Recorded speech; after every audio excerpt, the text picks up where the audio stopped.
الذین آمنوا وتطمئن قلوبہم بذکراللہ، ایمان والوں کے دلوں کو اللہ کے ذکر سے سکون ملتا ہے. الا بذکر اللہ تطمئن القلوب، او لوگوں کان کھول کر کے سن لو، اللہ کے ذکر سے ہی دلوں کو اطمینان ملتا ہے. آج ہمارے بہت سارے نوجوان بھائی ہیں، رمضان میں بھی بیچارے وہ گانا سن رہے ہیں، اور فیس بک کی ریلز اور انسٹاگرام کے اور یوٹیوب کے شارٹس میں ان کے موبائل پر آج بھی آپ دیکھ لیں میوزک کے اور جو ہے ناچ گانے کے ان کے ویڈیوز ان کے موبائلوں پر چل رہے ہیں. اگر یہ چیزیں آپ کے دل کو سکون پہنچا رہی ہے میرے بھائی، تو اپنے دل کے جنازے کی نماز پڑھ لیجیے. آپ دل آپ کا مر چکا ہے، دل مر چکا ہے اگر دل کو میوزک کے ذریعے سکون ملتا ہے. اس لیے کہ ایمان والے کا دل، جس کا دل زندہ ہو، جس کے دل میں ایمان کی رمق ہو، جس کے دل میں ایمان کی زندگی ہو، قرآن کہتا ہے الا بذکر اللہ تطمئن القلوب، ایمان والے کے دل کو تو اللہ کے ذکر سے سکون ملتا ہے. اس کے بعد قیامت کی ایک نشانی اللہ نے بیان فرمائی.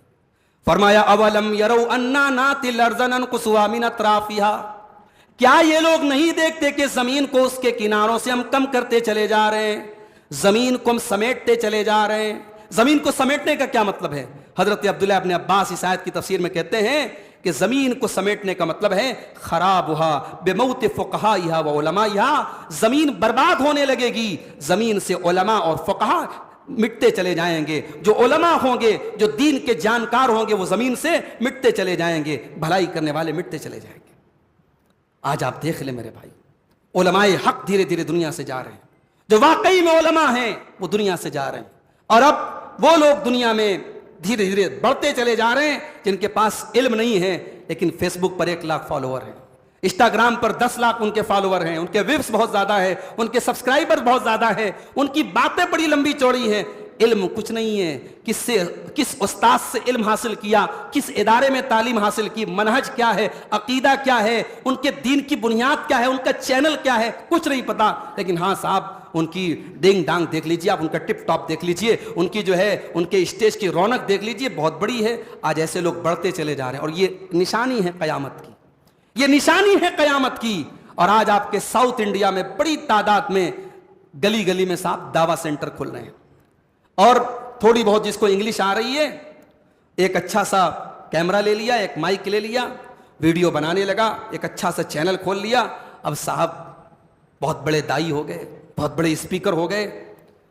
انسٹاگرام پر ایک بڑی تعداد میں ایسے لوگ سوالوں کا جواب دے رہے ہیں جن کو قرآن کی آیتیں پڑھنے کا شعور نہیں، عربی کی ایک لائن دے دو نہیں پڑھ پائیں گے. ان بڑے بڑے مسائل میں جن میں علماء بھی جواب دینے کے پہلے سوچتے ہیں، ٹائم مانگتے ہیں، علماء بھی ڈائریکٹ جواب نہیں دیتے ہیں. یہ انسٹاگرام پہ ڈائریکٹ جواب دے رہا ہے، یہ یوٹیوب پہ لائیو جواب دے رہا ہے، یہ اسٹیج پہ کھڑا ہو کے لائیو جواب دے رہا ہے. یہ قیامت کی نشانی ہے میرے بھائی. اسی لیے میں کہتا ہوں کہ علماء سے جڑو، پہچانو علماء کون ہیں. جو طریقہ رہا ہے صحابہ کا وہ طریقہ آج بھی قائم ہے.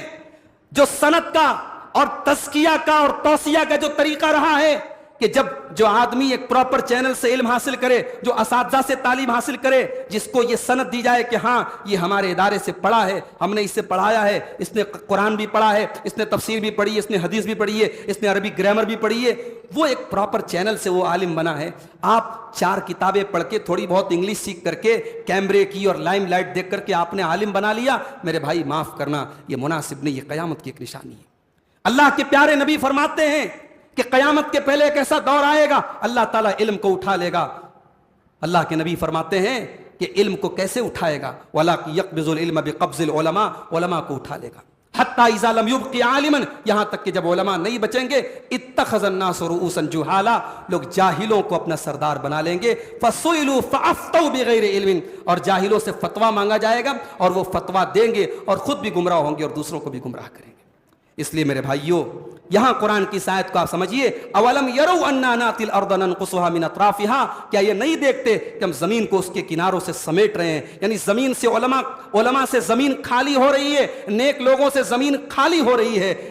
واللہ یحکم لا معقب لحکمہ، اور اللہ ایسے ہی فیصلہ کرتا ہے اور اللہ کے فیصلے کو کوئی ٹال نہیں سکتا. وہو سریع الحساب، اور اللہ بہت جلد حساب لینے والا ہے. اور آخری آیت میں پڑھ کے بات ختم کر رہا ہوں. سورہ ابراہیم کے اندر اللہ فرماتا ہے کہ جب ابراہیم علیہ السلام اپنے لخت جگر اسماعیل کو اور اپنی بیوی ہاجرہ کو جب مکہ میں چھوڑ کے جانے لگتے ہیں تو اللہ کی بارگاہ میں دعا کرتے ہیں. کیا دعا کرتے ہیں؟ اور ربنا انی اسکنت من ذریتی بواد غیر ذی زرع عند بیتک المحرم، اے اللہ میں اپنے بیوی بچوں کو اس بے آب و گیا سرزمین میں چھوڑ کے جا رہا ہوں، اس مکہ میں چھوڑ کے جا رہا ہوں، عند بیتک المحرم، تیرے گھر کے پاس چھوڑ کے جا رہا ہوں۔ اس کا مطلب کہ ابراہیم علیہ السلام کے پہلے بھی خانہ کعبہ تھا، ابراہیم علیہ السلام نے اس کو ریبلڈ کیا تھا، اس کو نئے سرے سے تعمیر کیا تھا، خانہ کعبہ کا نشان تب بھی تھا۔ اور اس میں یہ سبق بھی ملا کہ جب آپ کہیں پلاٹ خریدیں، گھر خریدیں، تو یہ دیکھ لو وہاں مسجد ہے کہ نہیں ہے، اور اگر مسجد ہے تو وہ مسجد صحیح عقیدے اور صحیح منہج اور توحید پر چلنے والوں کی ہے کہ نہیں ہے۔ نسلیں برباد ہو جاتی ہیں میرے بھائیوں جو لوگ اس بات کا خیال نہیں رکھتے۔ انہوں نے کسی پوش ایریے میں مکان خرید لیا، کسی اچھے ایریے میں مکان خرید لیا، بچوں کو لے کے وہاں بس گئے، وہاں اہل توحید کی مسجد نہیں ہے، وہاں صحیح عقیدے اور صحیح منہج پہ چلنے والوں کی مسجد نہیں ہے۔ نتیجہ یہ نکلا 20 سال کے بعد آپ کا بیٹا نماز کس طریقے پر پڑھ رہا ہے، آپ کے بیٹے کا کیا عقیدہ ہے، آپ کوئی کنٹرول نہیں کر سکتے، کیونکہ بیٹے نے ماحول میں جو سیکھا اس پر عمل کیا۔ میرے پیارے ساتھیوں، ابراہیم ہمیں سبق دے رہے ہیں، جب کہیں پہ گھر بساؤ تو پہلے دیکھ لو وہاں مسجد ہے کہ نہیں ہے۔ کہا اے اللہ میں اپنے بچوں کو وہاں بسا رہا ہوں جہاں تیرا گھر ہے۔ ربنا انی اسکنت من ذریتی بواد غیر ذی زرع عند بیتک المحرم ربنا لیقیموا الصلاۃ، اے میرے رب تو میرے بچوں کو توفیق دیے نماز قائم کریں۔ اپنے بچوں کے بارے میں دعا کر رہے ہیں کہ اے اللہ میرے بچوں کو نماز کی توفیق دے۔ فاجعل افئدۃ من الناس تہوی الیہم، اور اے اللہ تو لوگوں کے دلوں کو پھیر دے، لوگ یہاں آنے کے لیے مچلیں گے۔ اے اللہ لوگوں کے دلوں کو ایسا بنا دے لوگوں کا دل مچلنے لگے۔ آج ہم آپ کرنول میں رہتے ہیں، میں بنارس میں رہتا ہوں، انڈیا کے چھوٹے چھوٹے گاؤں میں لوگ رہتے ہیں، مکے سے سینکڑوں ہزاروں کلومیٹر دور رہتے ہیں، مگر کون ایسا مسلمان ہے جو وہاں جانے کے لیے جس کا دل نہ مچلتا ہو؟ جو گیا ہے وہ دوبارہ جانا چاہتا ہے، جو کبھی نہیں گیا وہ اس کا جانے کے لیے دل تڑپتا رہتا ہے۔ میرے بھائی ابراہیم کی دعا کیسی قبول ہوئی ہے، کیسے الفاظ انہوں نے دعا میں استعمال کیے، اور اللہ نے کیسی ان کی دعا کو قبول کیا۔ کہا کہ اے اللہ ایسا بنا دے اس جگہ کو کہ لوگوں کے دل مچلتے رہیں یہاں آنے کے لیے، وارزقہم من الثمرات، اور اے اللہ یہاں پھلوں کی روزی عطا فرما۔